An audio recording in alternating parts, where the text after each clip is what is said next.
David Troy, CEO of Mailstrom, start out by telling me why you decided to offer this service.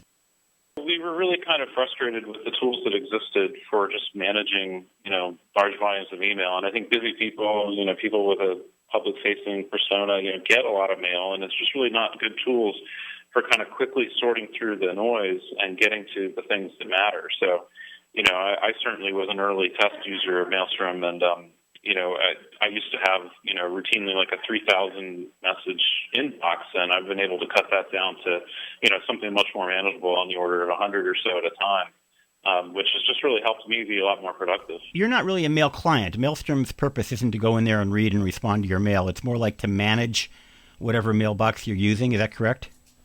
Yeah, it operates in the same way that a mail client kind of does, but we're not really focused on replicating all of the traditional tasks that you find in mail client software. So, we know that, a lot of people are very used to the workflow of things like Gmail and Apple Mail, and we didn't want to have to go replicate all that experience. However, there's simply some things missing from all of those platforms that we felt like were really important, that if we focused, really deeply on being very good at those things, then, we would be the best tool for those tasks. So really, we think of it as kind of a triage tool for, removing all the things that are kind of noise and clutter or already dealt with or whatever, and getting those out of the way so then you can focus on the stuff that needs your response. So that was anticipated my next question. So it's more about getting the junk out of the way as opposed to necessarily finding the gems that may be lost in the junk. There's two ways to do that, right? I could search for what I think is important mail and focus on that, or I can delete the junk, leaving only the important mail. And I'm curious, do you do both or just the get the junk out of the way? I think the junk out of the way is the emphasis.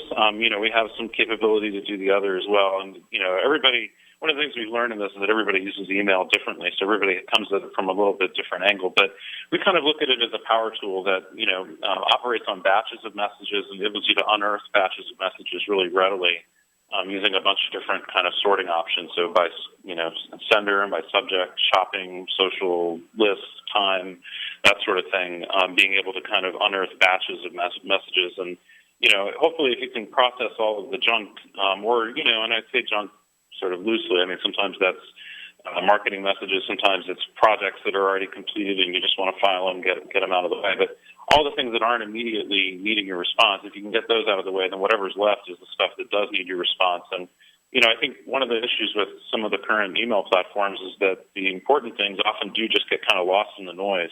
I think we've all had the experience with Gmail's conversation view where, a message will get filed into a conversation. You don't even know it's there until you dig down and, find it. And we try to expose all that stuff really readily. I had to fight with the folks at Google for years, trying to convince them to give people the option of turning off conversation mode, and they finally did. And speaking of Gmail, it happens that that's the service that I primarily use, although I use the others as well, like Yahoo. When you go in and you get your Gmail and you look at it in Mailstrom, I know you're connected, obviously, I can see it, but you have a connection both ways. If I delete it in Mailstrom, that means I'm actually deleting it in Gmail as well? That's right. We connect into Gmail using their IMAP gateway. So basically, any changes that you make in Mailstrom, we're pushing back to Gmail in the background, and you'll see those things sync up and converge. So, you can delete 100,000 messages out of Mailstrom, and that'll get reflected in Gmail.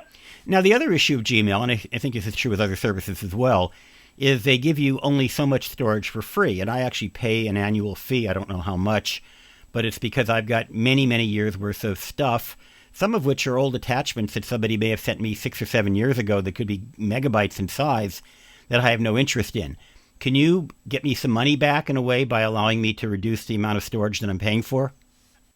Yeah, absolutely. I think, it is nice to have kind of Gmail, archive feature as kind of your memory of, things that you've done and people you've corresponded with. But when you're saving stuff that you don't want to save, whether that's old attachments or old, promotional emails or whatever, then that takes up room unnecessarily. And it also kind of pollutes your archive. So it makes it harder to find things that you care about when you do want to search. So, by kind of cleaning things out, you serve a double function of both reducing your storage needs and, thus costs. And then also you make your archive that much more effective because it contains only the stuff that you really care about. Now, there have been enormous attempts over many years to use artificial intelligence to help people try to figure out what's good, what isn't. Gmail, for example, has important versus regular. All of the services have spam filters. And I'm sure you've noticed, as I have, that while they may get it right most of the time, they almost never get it right 100% of the time. So what do you do to make sure that you're not getting false positives and false negatives? Yeah, I mean, that's something we thought a lot about. And one of the things that we observed with some of the algorithmic-based services is that people are very concerned about the idea of false positives. And so, using a fully algorithmic solution requires just a lot of trust in computers that I'm not sure people totally have yet. Granted, things have come a long way, and the ability to detect spam has come a long way, but I think people are still reluctant to kind of go with the idea that somehow or another an algorithm is going to detect, what's important, versus what's not important to them. And so, while things like priority inbox and stuff have their devotees, I think a lot of people are still reluctant to go there. So we focus instead on kind of building what we've called kind of a prosthetic tool or a, power tool that, gives people the ability to act on these, batches of messages all at once. And to do that, really using just their own human intelligence, and that makes people a lot more comfortable in terms of, not being concerned that they're going to have false positives because they're the ones that are making the decisions and, can do that very efficiently. Right. So I see as I look at your product, I can sort by sender, subject list. So if, for example, one of my senders is Sears, which I certainly have absolutely no interest in a 5-year-old ad from Sears. I might or might not be interested in the one that came today. So that would be a good example where without even the use of any artificial intelligence, I know that it's from Sears and it's old. I'm clearly not interested. Is that kind of the philosophy behind that? Give the user the opportunity to make their own decisions? Yeah, exactly. And, I think that the thing that we make really plain and obvious is that, when you see all those messages from Sears grouped together at once, it's clear that, you can just kind of decide about it. You don't have to overthink that.